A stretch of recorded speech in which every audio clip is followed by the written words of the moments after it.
राधे कृष्णा दोस्तों। तो चलिए हम आज की कहानी को शुरू करते हैं। हमारी आज की कहानी हनुमान चालीसा का चमत्कार। प्रयागराज जिले में एक सादा जीवन जीने वाले बुजुर्ग रामनाथ गुप्ता जी रहते थे। हर सुबह ठीक 5 बजे उठते थे, हाथ में चाय की प्याली लेकर अपने घर के कोने में रखे लकड़ी के मंदिर के सामने बैठ जाते और पूरे भाव से पढ़ते हनुमान चालीसा। उनके होठों पर गूंजता था, संकट कटे मिटे सब पीरा, जो सुमरे हनुमत बलबीरा। उनकी आंखें भले बंद होती पर दिल सीधा श्री हनुमान जी के चरणों में होता। उनका एक ही सहारा था, हनुमान चालीसा, और एक ही सपना, उनका बेटा सुमित सफल हो, खुश रहे, सुरक्षित रहे। सुमित अब दिल्ली में नौकरी करता था, इंजीनियर बन चुका था, लेकिन पिता की चिंता अब भी वैसी ही थी। हर रोज बिना चूके रामनाथ गुप्ता जी उसका नाम लेकर चालीसा का पाठ करते। एक रात अचानक उनका मोबाइल जोर से बजा। देर रात का समय था, दिल दहल उठा। कॉल आया और जैसे धरती पैरों से खिसक गई। सुमित का गंभीर एक्सीडेंट हो गया था, सर में गहरी चोट लगी थी, हालात नाजुक थे। डॉक्टरों ने कहा अगले 24 घंटे बेहद अहम हैं, उम्मीद कम है। रामनाथ गुप्ता जी शांत थे, ना किसी को दोष दिया, ना आंसू बहाए, बस अपनी घिसी पीटी हनुमान चालीसा की किताब उठाई, जो अब तक विश्वास का पर्याय बन चुकी थी। कहते हैं जहाँ डॉक्टर हार मान लेते हैं, वहीं से हनुमान जी की कृपा आरंभ होती है। अगले ही पल वह मुंबई के लिए रवाना हो गए। मन में केवल एक संकल्प, जब तक बेटा ठीक नहीं होगा मैं चालीसा पढ़ता रहूंगा। अस्पताल की उस सफेद दीवारों वाली दुनिया में जहां उम्मीदें हर रोज दम तोड़ती है, एक पिता आया था, केवल विश्वास के सहारे। आईसीयू के बाहर मंदिर के पास की एक बेंच पर आंखें बंद कर बैठ गए और पाठ शुरू किया। श्री गुरु चरण सरोज रज निज मन मुकर सुधार। एक बार, 2 बार, 10 बार, फिर सैकड़ों बार। जब तक सांसें थी पाठ जारी था। न खाने की चिंता, न नींद की जरूरत। आंखों से बहते आंसुओं और कांपते होठों से बस हनुमान चालीसा की गूंज। अंततः जब उन्होंने 108वीं बार पाठ पूर्ण किया, तभी किसी ने उनका कंधा छुआ। वह एक नर्स थी। बोली, सर, आपके बेटे ने अभी अभी आंखें खोली हैं।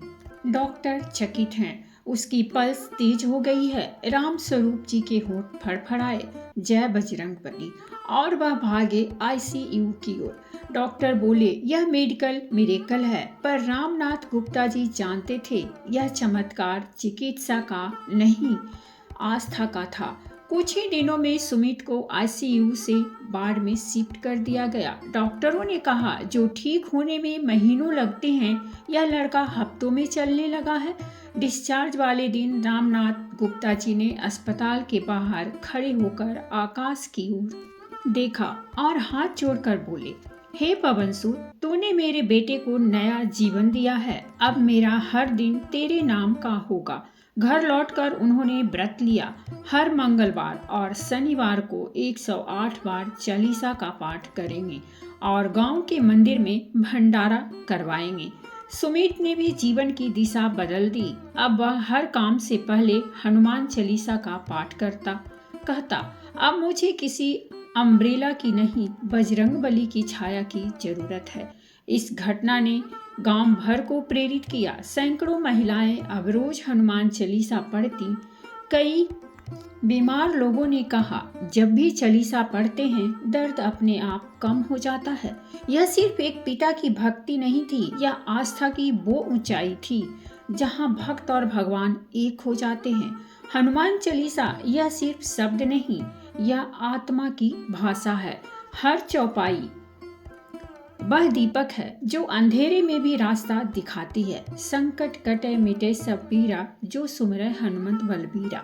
आज भी रामनाथ गुप्ता जी सुबह चालीसा का पाठ करते हैं। अब अकेले नहीं, उनके साथ बेटा, बहू और पोती भी जय बजरंगबली के जय घोष के साथ दिन की शुरुआत करवाते हैं। भगवान दिखते नहीं, पर जब भक्ति सच्ची होती है तो वह हर रूप में प्रकट हो जाते हैं, चाहे वह अस्पताल का कोना हो या टूटा हुआ दिल। जहाँ जहाँ चालीसा का पाठ होता है वहाँ वहाँ चमत्कार होते हैं। आइए इस चमत्कारी कथा के अंत में हम सब मिलकर करें हनुमान चालीसा का श्रद्धापूर्वक पाठ। श्री गुरु चरण सरोज रज निज मन मुकुर सुधारी, बरनऊ रघुबर बिमल जसोदायक फलचारी। बुद्धिहीन तनु जानिके सुमिरो पवन कुमार, बल बुद्धि विद्या देहु मोहि हरहु कलेश विकार। जय हनुमान ज्ञान गुण सागर, जय कपीस तिहु लोक उजागर। रामदूत अतुलित बलधामा, अंजनी पुत्र पवन सुत नामा। महावीर विक्रम बजरंगी, कुमिति निवार सुमित के संगी। कंचन वरण विराज सुबेसा, कानन कुंडल कुंचित केसा। हाथ ब्रज और ध्वजा विराजय, कांधे मूछ जनेऊ साजय।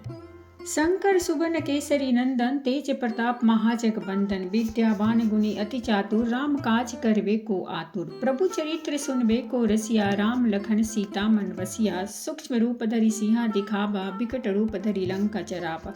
भीम रूप धरि असुर सहारे, रामचंद्र के काज सवारे। लाए सजीवन लखन जियाए, श्री रघुबीर हरषि उर लाए। रघुपति किन्हीं बहुत बड़ाई, तुम मम प्रिय भरत ही संभाई। सहस बदन तुम रोजस गावै, अस कहि श्रीपति कंठ लगावै। सनकादिक ब्रह्मादि मुनीसा, नारद सारद सहित अहिसा। जम कुबेर दिगपाल जहाते, कवि कोविद कहि सके कहाते। तुम उपकार सुग्रीव किन्हा, राम मिलाए राजपद दिन्हा। तुम्हरो मंत्र विभीषण माना, लंकेश्वर भय सब जग जाना। जुग सहस्त्र जोजन पर भानु, लिलियो ताहि मधुर फल जानू। प्रभु मुद्रिका मेली मुख माहि, जल्दी लांगी गए अचरज नाहि। दुर्गम काज जगत के जेते, सुगम अनुग्रह तुम्हरे तेते। राम दुआरे तुम रखवारे, होत न आज्ञा बिना पसारे। सब कुछ लइए तुम्हरी सरना, तुम रक्षक काहू को डरना। आपन तेज संवारो आपै, तीनों लोक हांकते कापै। भूत पिशाच निकट नहीं आबै, महावीर जब नाम सुनाबै। नासै रोग हरे सब पीरा, जपत निरंतर हनुमत बीरा। संकट ते हनुमान छुड़ाबै, मन कर्म वचन ध्यान जो लाभै। सब पे राम तपस्वी राजा, तिनके काज सकल तुम साजा। और मनोरथ जो कोई लाभे, सोई अमित जीवन फल पावे। चारों जुग प्रताप तुम्हारा, है प्रसिद्धि जगत उजियारा। साधु संत के तुम रखवारे, असुर निकंदन राम दुलारे। अष्ट सिद्धि नवनिधि के दाता, असवर दीन जानकी माता। राम रसायन तुमरे पासा, सदा रहो रघुपति के दासा। तुमरे भजन राम को पावै, जन्म जन्म के दुख बिसरावै। अंत काल रघुबरपुर जाई, जहाँ जन्म हरि भक्त कहाई। और देवता चित न धरई, हनुमन से सब सुख करई। संकट कटे मिटे सब पीरा, जो सुमरै हनुमत बलबीरा। जय जय जय हनुमान गोसाई, कृपा करहु गुरुदेव की नाहि। जो सतबार ही पाठ कर कोई, छुट ही बंदी महासुख होई। जो यह पढ़े हनुमान चालीसा, होय सिद्धि साखी गौरीसा। तुलसीदास सदा हरिचेरा, कीजय नाथ हृदय मह डेरा। पवन तनय संकट हरन, मंगल मूर्ति रूप। राम लखन सीता सहित हृदय बसहु सुरभूप।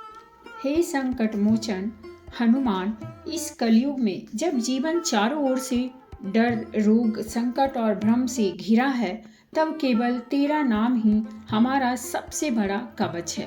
तेरी स्तुति ही हमारी सबसे सच्ची दावा है। तेरी भक्ति ही वह चमत्कार है जो न केवल रोग हरण करती है बल्कि आत्मा को भी जागृत करती है। जिस तरह रामनाथ गुप्ता जी की पुकार पर आप दौड़े आए हो, उसी तरह आज भी तू हर उस भक्त के लिए प्रकट होता है जो श्रद्धा से तुझे पुकारता है। तेरे नाम का उच्चारण होते ही भय भागते हैं, दुख गलते हैं और मन में दिव्यता भर जाती है। तू ही बस शक्ति है जो अदृश्य होकर भी हर जगह उपस्थित है, चाहे वह किसी अस्पताल का कोना हो, किसी पिता का टूटा हुआ मन हो या किसी भक्त का विश्वास। इसीलिए आज जब हमने हनुमान चालीसा का पाठ पूर्ण किया है, तो अंत में हम सब मिलकर कहें या बोले, जय बजरंगबली की जय, पवन सुत हनुमान की जय। तो दोस्तों, ये थी हमारी आज की कहानी, और अगर कहानी पसंद आई हो तो प्लीज़ हमारे चैनल को सब्सक्राइब कीजिए, वीडियो को लाइक और शेयर जरूर कीजिए। कहानी सुनने के लिए बहुत बहुत धन्यवाद। मिलते हैं हम एक नई कहानी के साथ।